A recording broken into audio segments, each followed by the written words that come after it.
ఆకునూరి మురళి గారి ఈ విద్యా కమిషన్ ఇచ్చినటువంటి రిపోర్ట్ తెలంగాణలో విద్యా వ్యవస్థ సమూలంగా జరగాల్సిన మార్పులు ఏం చేయాలి అన్న దాని మీద ఒక రిపోర్ట్ తయారు చేసి ఇవ్వడం జరిగింది. సో ఆ రిపోర్ట్ పైన రకరకాలుగా మాట్లాడుతున్నారు. అది ముఖ్యమంత్రికి సబ్మిట్ చేశారు. ఆ రిపోర్ట్ నేను కూడా మీకు చూపించే ప్రయత్నం చేస్తా. నిన్న బీఆర్ఎస్ వాళ్ళు హరీష్ రావు మాట్లాడిన దానికి ఆకునూరి మురళి గారు కౌంటర్ ఇస్తున్నారు. హరీష్ రావు, నీకు విద్య పైన మాట్లాడే నైతిక హక్కు లేదు.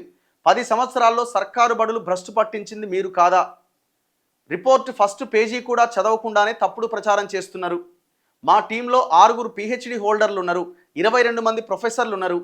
కేసీఆర్ కంటే రేవంత్ రెడ్డి 1000 రెట్లు నయం అని కమెంట్ చేసిండట. విద్యా కమిషన్ రిపోర్ట్ను మూసీలో పడేయండి. మురళిది అర్బన్ నక్సల్ భావజాలం. బండి సంజయ్, టీచర్ల జీతాలు తగ్గించాలి అనడం సిగ్గుచేటు. కూల్చివేతల్లో ముఖ్యమంత్రి రేవంత్ రెడ్డికి గిన్నీస్ రికార్డు ఖాయమని కమెంట్. మరి పోయినావా కూల్చివేతల దగ్గరికి? కూల్చివేతల దగ్గరికి పోయి మరి మీరు మీ పార్టీ ఏమైనా ఆపే ప్రయత్నం చేసిందా?